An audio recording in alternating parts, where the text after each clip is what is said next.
আসসালামু আলাইকুম। সংবাদে আপনাদের সবাইকে স্বাগতম জানাচ্ছি আমি নুসরাত। শুরুতেই সংবাদ শিরোনাম। বাংলাদেশের সর্বশেষ গুরুত্বপূর্ণ আপডেট সংবাদে আপনাকে স্বাগত। শুরুতেই সংবাদ শিরোনাম, পরে বিস্তারিত।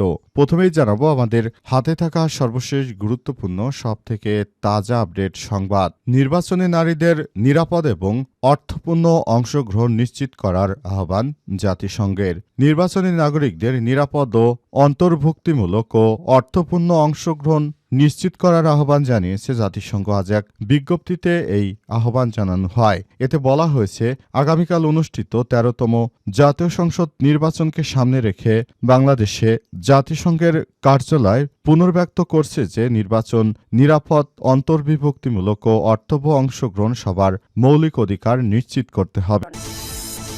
এরপর জানাবো নারীদের প্রতি জামাত আমিরের যে আহ্বান। ১.৫ দশকের বেশি সময় পর দেশে একটি ইনক্লুসিভ নির্বাচন অনুষ্ঠিত হতে যাচ্ছে।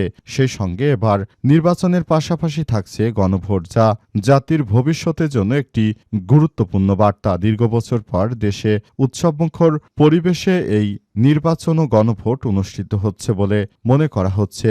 ঐতিহাসিক এই মুহূর্তকে দেশের নারী সমাজের প্রতি বিশেষ আহ্বান জানিয়েছেন ডাক্তার শফিকুর রহমান। বিষয়টি আপনাদের সামনে হুবহু তুলে ধরা হচ্ছে, সঙ্গেই থাকুন। এদিকে জনসমর্থনে ভীত হয়ে একটি গোষ্ঠী অপতথ্য ছড়াচ্ছে, বললেন জামাতের আমির। জাতি যখন একটি সুষ্ঠু, নিরপেক্ষ, গ্রহণযোগ্য নির্বাচনের জন্য প্রস্তুত, তখন বিএনপি বুঝতে পেরেছে যে তারা এই জাতীয় সংসদ নির্বাচনে জিততে পারবে না। সুতরাং নির্বাচনকে বানচাল করার জন্য এবং নাশকতা করার বিভিন্ন অপপ্রচার চালিয়ে যাচ্ছে। অবস্থায় কোনোভাবেই এই নাশকতাকারীদেরকে ছাড় দেওয়া হবে না বলে জানিয়েছেন তিনি। জানাবো পূর্বাচলের নীলা মার্কেটে আগুন, পুড়ে ছাই ৫ দোকান। নারায়ণগঞ্জের রূপগঞ্জ উপজেলার পূর্বাচলে ভয়াবহ অগ্নিকাণ্ডে অন্তত ৫ দোকান সম্পূর্ণ পুড়ে গেছে। এতে ব্যবসায়ীদের কয়েক কোটি টাকার বেশি ক্ষয়ক্ষতি হয়েছে বলে প্রাথমিকভাবে ধারণা করা হচ্ছে।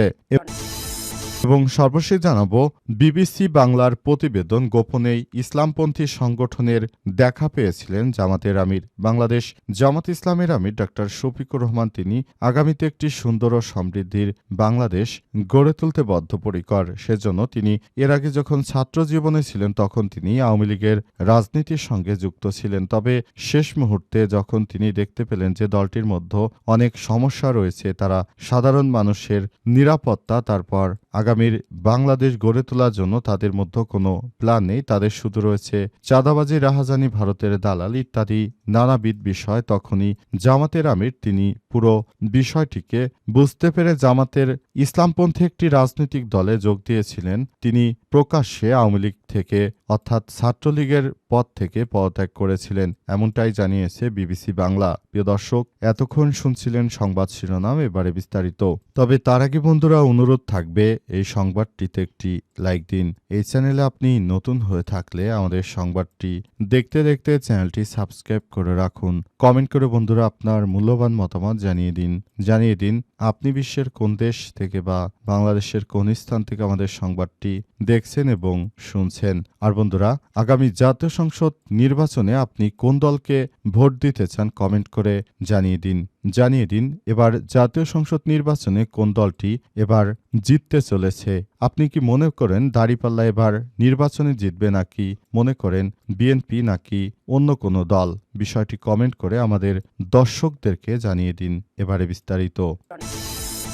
নির্বাচনে নারীদের নিরাপদ এবং অর্থপূর্ণ অংশগ্রহণ নিশ্চিত করার আহ্বান জাতিসংঘের। আগামী জাতীয় সংসদ নির্বাচনে নারীদের নিরাপত্তা, অন্তর্বিভক্তিমূলক ও অর্থপূর্ণ অংশগ্রহণের নিশ্চয়তা আহ্বান জানিয়েছে জাতিসংঘ। আজ এক বিজ্ঞপ্তিতে এই আহ্বান জানানো হয়েছে। এতে বলা হয়েছে, আগামীকাল অনুষ্ঠিত ১৩তম জাতীয় সংসদ নির্বাচনকে সামনে রেখে বাংলাদেশের জাতিসংঘের কার্যালয় পুনর্ব্যক্ত করেছে যে নির্বাচন নিরাপদ, অন্তর্বিভক্তিমূলক ও অর্থবহ অংশগ্রহণ করার মৌলিক অধিকার এর মধ্যে সব নারী ও মেয়েদের অধিকার, বিশেষ করে প্রতিবন্ধী নারী, সংখ্যালঘু সম্প্রদায়ের নারী, ভিন্ন লিঙ্গ পরিচয়ের মানুষ এবং সমাজে যারা বেশি বাধা, বৈষম্য ও লিঙ্গভিত্তিক সহিংসতার ঝুঁকিতে থাকেন তাদের অধিকারও অন্তর্ভুক্ত করতে হবে।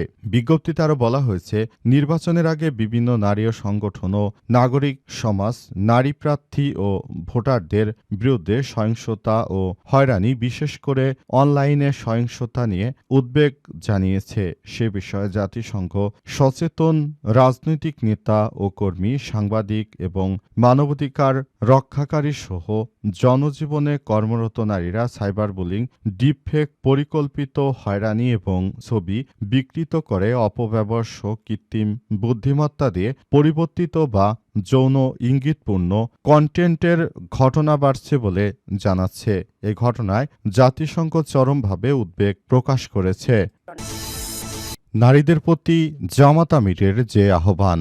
১.৫ দশকের বেশি সময় পর দেশে একটি ইনক্লুসিভ নির্বাচন অনুষ্ঠিত হতে যাচ্ছে। সে সঙ্গে এবারের নির্বাচনের পাশাপাশি থাকছে গণভোট, যা জাতির ভবিষ্যতের জন্য একটি খুবই গুরুত্বপূর্ণ। দীর্ঘ বছর পর দেশে উৎসবমুখর পরিবেশে এই নির্বাচন ও গণভোট অনুষ্ঠিত হবে বলে মনে করা হচ্ছে। ঐতিহাসিক এই মুহূর্তে দেশের নারী সমাজের প্রতি বিশেষ আহ্বান জানিয়েছেন বাংলাদেশ জামাত ইসলামের আমির ডক্টর শফিকুর রহমান। আজ দেওয়া স্ট্যাটাসটি আমাদের দেশের পাঠকদের জন্য তুলে ধরা হলো। নারীরা এবারের নির্বাচনে পরিবর্তনে নেতৃত্ব দিবে। একটি সুন্দর সমাজ বিনির্মাণ করতে অবশ্যই নারী নেতৃত্ব অনেক বেশি প্রয়োজন, কারণ পুরুষেরা কিন্তু বুঝবে না যে কি প্রয়োজন নারীদের, এবং এজন্য এমন একটি নারী নেতৃত্ব আমাদের প্রয়োজন রয়েছে বলে জানিয়েছেন বাংলাদেশ জামাত ইসলামের আমির ডক্টর শফিকুর রহমান।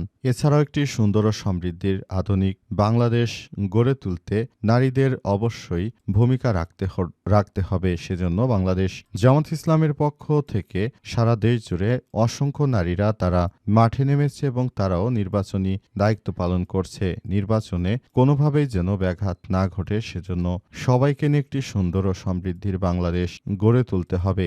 আগামীতে একটি সুন্দর বাংলাদেশ গড়ে তুলতে হলে অবশ্যই বাংলাদেশটা আরও সুন্দর ও সমৃদ্ধির দিকে এগিয়ে যাক এমন প্রত্যাশা করছেন সবাই, এবং সেই প্রত্যাশা অনুযায়ী আমরা বাংলাদেশটাকে একটি সুন্দর অবস্থানে নিয়ে যেতে চাই, এমনটাই জানিয়েছেন বাংলাদেশ জামাত ইসলামের আমির ডক্টর শফিকুর রহমান। সে অনুযায়ী ডক্টর শফিকুর রহমান তাই সবার প্রতি উদাত্ত আহ্বান জানিয়ে আরও বলেছেন যে জামাত ইসলাম আগামীতে যদি ভালো কিছু করে সেটি শুধুমাত্র পুরুষ শাসিত সমাজে পুরুষদের জন্য নয়, বরং নারীদের জন্য তারা কাজ করতে চলেছে। জনসমর্থনে ভীত হয়ে একটি গোষ্ঠী অপতথ্য ছড়াচ্ছে বললেন জামাতের আমির। বাংলাদেশ জামাত ইসলামের আমির ডক্টর শফিকুর রহমান বলেছেন, জামাত ইসলামের জনপ্রিয়তা দেখতে পেয়ে একটি বিশেষ রাজনৈতিক দল তারা হিংসায় লিপ্ত হয়েছে। তারা বাংলাদেশ জামাত ইসলামকে নিয়ে নানা রকম অপপ্রচারে লিপ্ত হয়েছে। এদের অপপ্রচার এদেশের জনগণ আগামী ১২ তারিখে সবাই রুখে দেবে। এই অপপ্রচার রোধ করার মধ্য দিয়ে আমরা বাংলাদেশ জামাত ইসলামকে একটি সুন্দর ও সমৃদ্ধির বাংলাদেশের দিকে এগিয়ে নিয়ে যেতে চাই বলে জানিয়েছেন তিনি আরও জানান, আমরা বাংলাদেশটাকে যে সুন্দরভাবে গড়ে তুলতে চাই, এর জন্য আমরা এখন থেকে সেইভাবে প্রস্তুতি গ্রহণ করতে শুরু করেছি। আগামীর বাংলাদেশ হবে সমৃদ্ধির বাংলাদেশ, একটি শক্তিশালী বাংলাদেশ। এ বাংলাদেশে কোনো হানাহানি বাড়াবাড়ি থাকবে না, এমন একটি বাংলাদেশের স্বপ্নই আমরা দেখি বলে জানিয়েছেন বাংলাদেশ জামাত ইসলামের আমির ডাক্তার শফিকুর রহমান। তিনি সে অনুযায়ী সবাইকে নিয়ে কাজ করার জন্য আহ্বান জানিয়েছেন। বাংলাদেশ জামাত ইসলামের আমির আরও জানান যে দীর্ঘ ১৭ বছর ধরে নিষ্পেষিত ছিলাম আমরা এজন্য এত কষ্ট করে এই দিনটার জন্য অপেক্ষা করে আসছিলাম। ইনশাল্লাহ এবার জামাত ইসলামকে সবাই ভোট দেবেন, এমন প্রত্যাশার কথা ব্যক্ত করেছেন তিনি। এছাড়াও আরও জানিয়েছেন যে আগামীর যে সমৃদ্ধশালী বাংলাদেশ গড়ে তোলা হবে, সেই বাংলাদেশে কোনো অন্যায় থাকবে না। ন্যায়নীতির এই বাংলাদেশটাকেই আমরা গড়তে চাই বলে এমনটাই জানানো হয়েছে। নীলা মার্কেটে আগুন, পুড়ে ছাই ৫ দোকান। নারায়ণগঞ্জের রূপগঞ্জ উপজেলার পূর্বাঞ্চলে ভয়াবহ অগ্নিকাণ্ডে অন্তত ৫টি দোকান সম্পূর্ণ পুড়ে ছারখার হয়ে গেছে। এতে ব্যবসায়ীদের কয়েক কোটি টাকার বেশি ক্ষয়ক্ষতি হয়েছে বলে প্রাথমিকভাবে ধারণা করা হচ্ছে। জানা গেছে যে এই বিষয়গুলো খুবই গুরুত্ব সহকারে দেখা হচ্ছে। হঠাৎ করে অগ্নিকাণ্ডের এমন অনাকাঙ্ক্ষিত ঘটনাটি আসলে মেনে নেওয়া কষ্ট, কারণ ব্যবসায়ীদের দীর্ঘদিনের কষ্ট করা উপার্জনটি আসলে তাদের চোখের সামনে সবকিছু ধ্বংস হয়ে গেল। এমন একটি ব্যবসা প্রতিষ্ঠানে আগুন লাগার ঘটনা পুরো বিষয়টিকে অন্যদিকে এবং অন্য ধারায় নিয়ে যেতে পারে। সবাই চায় যে ব্যবসা প্রতিষ্ঠানগুলো সুরক্ষিত রাখতে, কিন্তু শেষ পর্যন্ত আসলে সেগুলোতে যদি অগ্নিকাণ্ডের কোনো ঘটনা ঘটে, সে বিষয়টি আসলে কারই বা কি করার রয়েছে। তবে পুরো বিষয়টি নিয়ে তারা ফায়ার সার্ভিসের সদস্যরা সেখানে কাজ করছে এবং যতদূর সম্ভব সবকিছু রক্ষা করার জন্য চেষ্টা করা হচ্ছে বলে জানানো হয়েছে। বর্তমান এই জায়গাগুলোতে আসলে সমস্যাগুলো আইডেন্টিফাই করে আগামীতে যেন এই ধরনের অগ্নিকাণ্ডের কোনো ঘটনা না ঘটে, সেই বিষয়টি ফায়ার সার্ভিসের সদস্যরা খুবই গুরুত্ব সহকারে দেখছে। তারা জানিয়েছে যে আমরা চাই সবকিছু একটি সুষ্ঠু সুন্দরভাবে সমাধান করতে, কোনরূপ অনাকাঙ্ক্ষিত ঘটনা যেন না ঘটে সেই বিষয়টি আমরা দেখভাল করছি।